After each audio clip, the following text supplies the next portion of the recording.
What's up, guys? It's Wolfgang back with another Dorkfish review, and today we're looking at the McFarlane Deluxe Theatrical Edition Dark Knight Rises Bane. Let's get into it.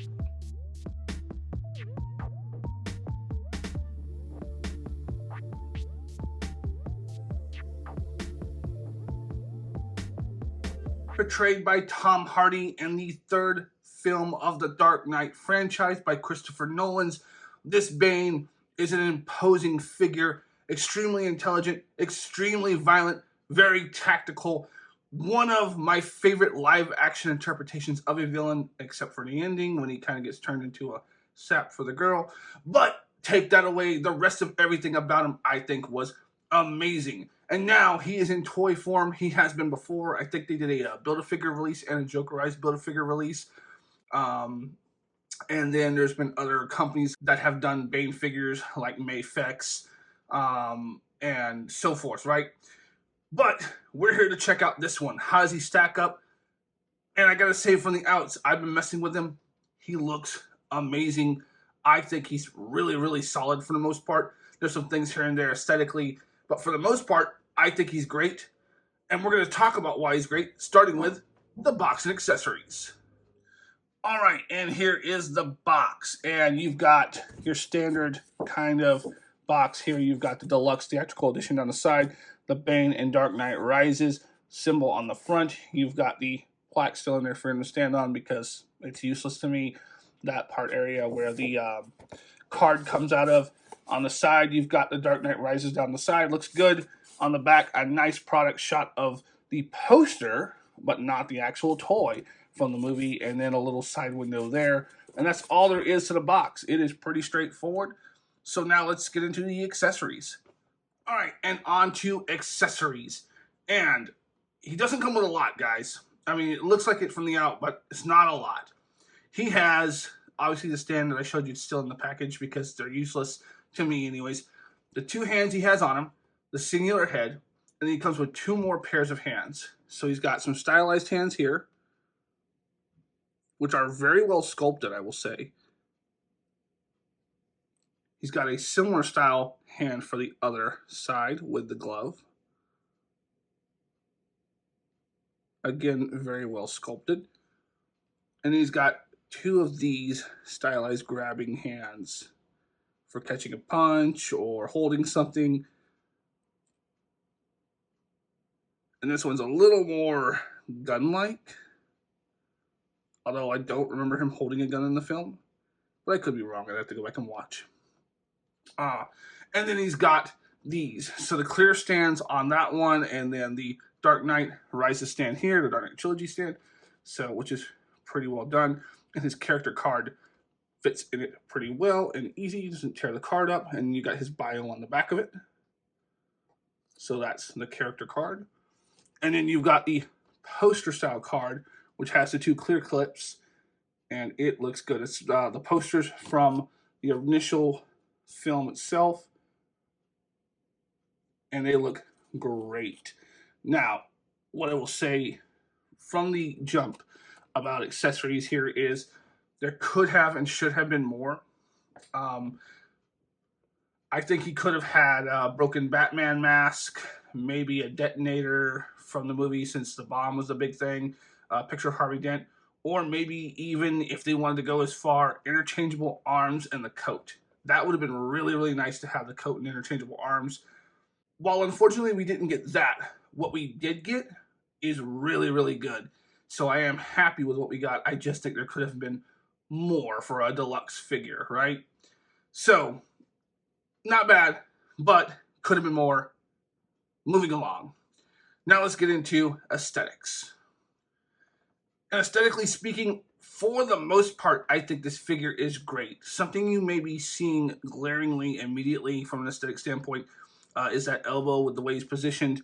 They are flat and ugly once they're bent.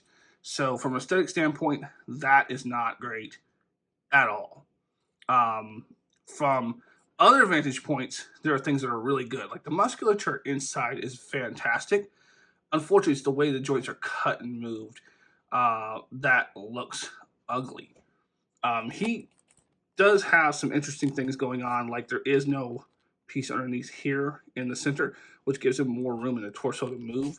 Something we'll discuss in articulation. But the aesthetics of the jacket look great. The wrinkling in the pants, the wash, everything looks really good for the most part. Probably could be some depth or difference with the rivets here and the strings. They didn't pay quite as much attention to the back as they did the front, but still, I mean, the mask looks great. The head, I think, looks really good. Yeah, I mean, I think overall for what it is for McFarlane, if you judge him on a curve, I think this is a great look and a great aesthetic. If you try to compare it to higher end figures, like if you try to compare it to the Mafex one in terms of overall looks and aesthetics and what you get, it's gonna fail in a lot of places.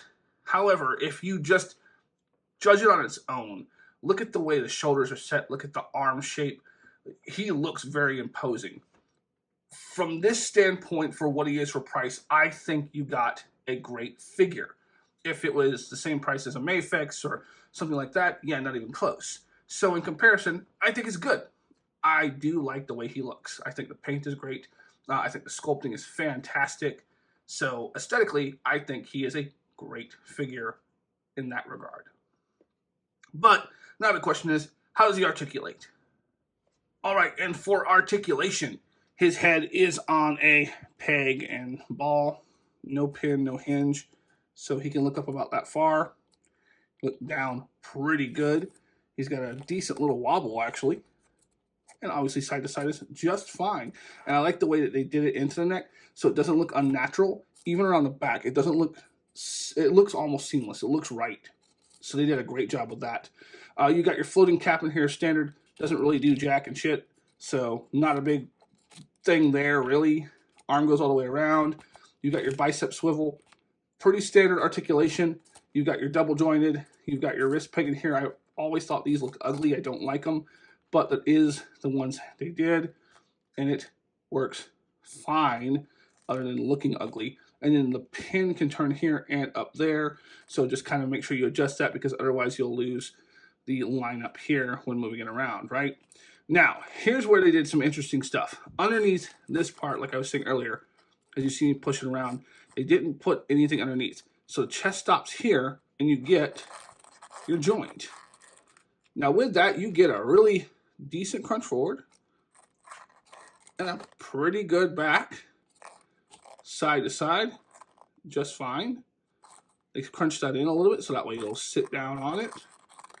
But it moves pretty good, actually. So this is probably one of the better torsos, the way that they did it, than any of the other figures. Now, you don't get the cut there, but I'm happy there's no cut there. I like that this is one piece and how it moves. So I think they did good. You got the way this is a floating crotch, so you technically can kick up, but it gets real ugly. So you gotta be careful there. You've got your kick up forward, and it's not bad, but the rubber starts to hinder there. You've got your internal bicep, or not bicep, but thigh cut. It's a little stiff, but it's there. You've got your double jointed knee, which goes up here. Again, we talk about ugly joints and gaps. That's one thing there. And then similar to the wrist, you've got the exact same kind of ankle. So it goes back. It's ugly, and it goes far back. So this is a negative because there are ankles by other companies that go almost the same length back and don't look this wrong, this ugly. So I'm not happy with that. You can go forward, and it looks a little better forward than it does back. And then you've got a toe hinge, and it's ratcheted heavy, but I think it's cut in there nicely. So it might be a little too touch forward. I'm not sure. I'm not a big toe hinge person. And then you got an ankle pivot, and it moves quite nicely. And it is heavily ratcheted, but I don't think it's too heavy. I think it's pretty appropriate. So you can get them in some decent poses and make them hold. I haven't had issues with him standing or holding poses. So that being said, the articulation is kind of standard, but there's some good things. I like the torso a lot. I think the head looks very good and moves very good. Really, my biggest problem is kind of the ugliness of the joints and how they start to look disproportionate when you move them in certain ways, like the ankle and wrist. But otherwise, yeah, articulation is pretty standard, but it's good for what it is. So let's now move along to size comparison. Now, first up in size comparison, we've got the Mezco Sovereign Knight Batman, and we have the McFarlane Build-A-Figure Mr. Freeze from Batman and Robin. And of course, well, Mr. Freeze is bigger, as he probably should be in these iterations. This Bane, obviously, as you would expect McFarlane Toys to do, just towers over Batman. Now, I know in the film, Tom Hardy is, I believe he's supposed to be around the same height or just a touch taller than Batman. And in real life, Tom Hardy is significantly shorter than not only the character Bane would have been, but also Christian Bale in life. But yeah, he's just huge. I mean, I don't mind a jacked up huge Bane, but he is big next to Batman. So I'm going to have to work around that with some angles and trick shots for pictures. Now, here he is next to the G.I. Joe classified police officer and the Gamerverse Marvel Legends Kingpin. And I do like the scaling for the Kingpin and him, and then him to the officer. If you make this Bane the Bane from the comics, or if you had a comic book Bane this size, yeah, it would fit all in scale pretty well, especially with the Venom. And last but not least, here we have him next to his Collect and Connect counterpart from DC Classics, the comic book Bane. And I don't mind it. Looks pretty cool next to each other, honestly, in my opinion. For display, I think it would be fun. But that's the scale, guys. All right, and final thoughts. I think this figure overall is really good. I actually am very impressed with him. The texturing around him, the paint job for the most part, I think is fantastic. I think he looks pretty imposing. I think they really captured Tom Hardy's Bane in terms of how impressive and imposing he's supposed to look. So I am happy with him. There's some things they could do better. The way joints are cut, some of them look so ugly. That's what it is, though. And then they could have done a little more in the accessories department. But I think otherwise in the articulation department and the overall impressiveness of him, I think they nailed it for the price point he's at now. I kind of expect this one to be a little more expensive after he's sold out, so get him while you can.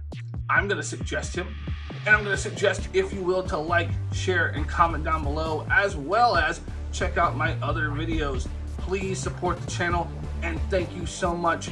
I'm going to bring this review to an end. Thank you for watching. Wolfgang is out. Later, guys.